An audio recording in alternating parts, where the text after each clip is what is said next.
प्यारे देशवासियों, नमस्कार। आज रूस और यूक्रेन युद्ध का 34वां दिन हो गया है। अभी तक तो एक्चुअली कोई आसार ऐसे नज़र नहीं आ रहे थे कि कई बार मीटिंग भी हो चुकी थी दोनों देशों की, लेकिन कोई समाधान की तरफ बात बढ़ी नहीं थी। लेकिन अब जो मीटिंग हुई है उससे कुछ उम्मीद जगी है, कुछ आसार ऐसे लग रहे हैं शायद इसके कुछ सकारात्मक परिणाम आ सकते हैं। कुछ इनकी जो आपस में जो डिस्कशन हुआ है उसमें कुछ सहमति बनती नज़र आ रही है दोनों देशों के बीच में। कुछ मध्यस्थता के भी बीच में जिक्र हुए हैं और अब इस मीटिंग से कुछ ऐसा आसार लग रहे हैं, ऐसी उम्मीद लग रही है कि शायद राष्ट्रपति जेलेंस्की की और राष्ट्रपति पुतिन की मीटिंग अब संभव है। कुछ पॉजिटिव इसमें एक उम्मीद जो है जगी है। हालांकि बर्बादी रुकी नहीं है, बर्बादी अभी तक चालू है। देखिए, ये बिल्कुल सच्चाई है, कड़वी सच्चाई है कि रूस के हमारे बहुत पुराने संबंध हैं, बहुत पुराना हमारा उनका प्यार है और रूस ने भी भारत के लिए जब भी कहीं ज़रूरत पड़ी है तो भारत के साथ खड़े रहे हैं और भारत ने भी रूस का पूरा साथ दिया है। इस युद्ध में भी भारत ने तटस्थ रह कर के पूरा उनका साथ दिया है। लेकिन एक बात अवश्य है, यानी मानवता का जहाँ तक सवाल है तो लड़ाइयाँ कहीं भी सही नहीं ठहराई जा सकती हैं।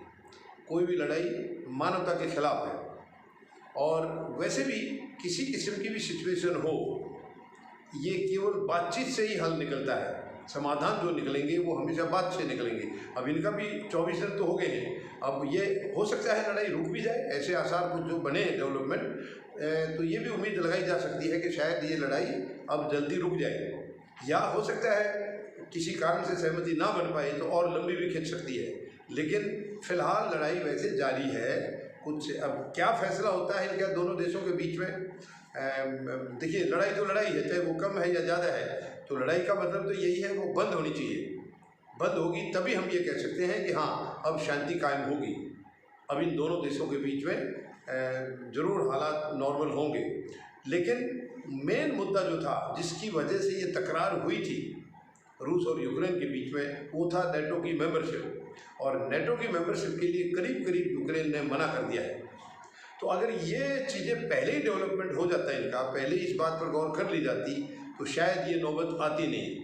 तो ये यूक्रेन की तरफ से भी मैं समझता हूँ कहीं ना कहीं कुछ इनको सोचने में समझने में फ़र्क रहा है, या इनको ये उम्मीद नहीं थी कि इतनी हालात ख़राब हो जाएंगे। जो भी है, अगर वो नेटो का सदस्य नहीं बनना चाह रहा था, ये उम्मीद पहले ही अगर उनको ऐसे आसार थे तो ये युद्ध मेरे ख्याल में टाला जा सकता था। लेकिन चलिए, जो भी हुआ है, देर आए दुरुस्त आए। अब भी अगर उम्मीद ये जग रही है कि शायद दोनों राष्ट्रपतियों की आपस में मीटिंग हो सकती है, तो अगर ये दोनों मिलेंगे तो मुझे पूरा भरोसा है समाधान जरूर निकलेगा। देखिए, रूस भी बेशक हमलावर है, बेशक वो शक्तिशाली है, लेकिन बर्बादी तो उसकी भी हो ही रही है। हालात रूस के भी कोई कम खराब नहीं हुए हैं, बहुत ख़राब उनके भी। और यूक्रेन तो करीब करीब बर्बाद हो चुका है, बहुत कुछ खो दिया यूक्रेन ने। तो लड़ाई में किसी का भी भला नहीं होता है। लड़ाई तो बिल्कुल लास्ट रिसॉर्ट होता है। जहाँ तक हो सके कोई भी मसला है बातचीत से सुलझाना चाहिए।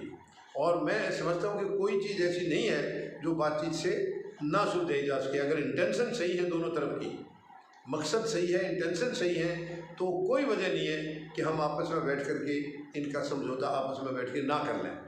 ये कुछ भी नहीं है ऐसा। हाँ, इसमें मेरे ख्याल से पश्चिम देशों का रोल बहुत ही खतरनाक रहा है। पश्चिम देशों ने शायद ये शुरू में तो यही चाहा है कि यूक्रेन की लड़ाई छिड़ जाए तो अच्छा है, और इनको यूक्रेन को भी ये पूरी उम्मीद थी कि पश्चिम देश मदद करेंगे। मैं ये नहीं कह रहा हूँ कि बिल्कुल नहीं कर रहे हैं, लेकिन ये मदद बहुत कम मदद है। हथियार वगैरह दे दिए, जब दे दिए। देखिए, अगर ये शुरू से, या तो ये लड़ाई छिड़ती नहीं है, और छिड़ती तो पश्चिम देशों को पूरी तरह से यूक्रेन का साथ देना चाहिए था। अगर वही इसको उकसा रहे थे, वो फिर पीछे खिसक गए हैं, तो मैं समझता हूँ ये पश्चिम देशों का बहुत बड़ा हाथ रहा है यूक्रेन की बर्बादी में। मैं तो यही कहूँगा। बेशक वो कोई ना कोई मदद हथियारों की, एम्युनिशन की कुछ कर रहे हैं, लेकिन युद्ध में अगर वो चाहते तो यूक्रेन नहीं जाता। लेकिन शायद अब उनकी भी कोई ना कोई मंशा होगी। अब आखिर में यूक्रेन बहुत कुछ नुकसान झेल चुका है, नुकसान रसिया का भी कम नहीं हुआ है। तो मैं समझता हूँ अगर दोनों में सद्बुद्धि आए तो ये युद्ध अभी यहीं का यहीं रुक सकता है, और जो बर्बादी हो चुकी होगी यानी उसको छोड़ के बाकी को बचाया जा सकता है। और विश्व में एक अशांति जो फैली हुई है, पूरी दुनिया में भय का माहौल है, अनिश्चितता का माहौल है, इससे भी बादल छट जाएंगे अगर ये युद्ध तुरंत रुक जाता है। तो मैं कामना करता हूँ कि अब जल्दी ही अगर रूस और यूक्रेन के राष्ट्रपतियों की मीटिंग अगर हो जाती है, इनकी बैठक अगर हो जाती है, तो मुझे पूरा भरोसा है इसका समाधान निकल आएगा, ज़रूर निकल आएगा। तो फिलहाल हम केवल उम्मीद ही जगा सकते हैं, बाकी फैसला उन्हीं दोनों देशों ने लेना है, और फैसला ज़्यादातर रूस ने लेना है। यूक्रेन तो कमज़ोर पड़ चुका है, हालांकि यूक्रेन ने बराबर मुकाबला किया है, सरेंडर के लिए बिल्कुल मना किया है, आखिरी टाइम भी जब उन्होंने टाइम दिया था मना कर दिया, लेकिन नुकसान रूस का भी कम नहीं हुआ है। तो मैं उम्मीद करता हूँ कि इन दोनों की जो है शायद मंशा ठीक रहे, दोनों आपस में मीटिंग करके और इस बर्बादी को तुरंत रोक लें, जो कि विश्व शांति के लिए एक बहुत बड़ा कदम होगा। वरना ऐसी अनिश्चितता आई हुई है कि पता नहीं आगे क्या हो सकता है, यानी वर्ल्ड वार 3 भी शुरू हो सकती है। तो उसको अगर बचाया जा सके तो मैं समझता हूँ इससे बड़ी कुछ और हो नहीं सकती है, क्योंकि हम पहले 2 विश्व युद्ध का मंजर देख चुके हैं, उस बर्बादी को देख चुके हैं।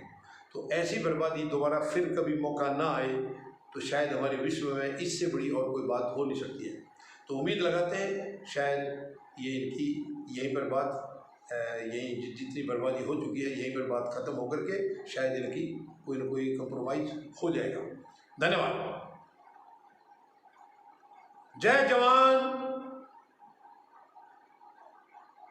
जय किसान, जय हिंद।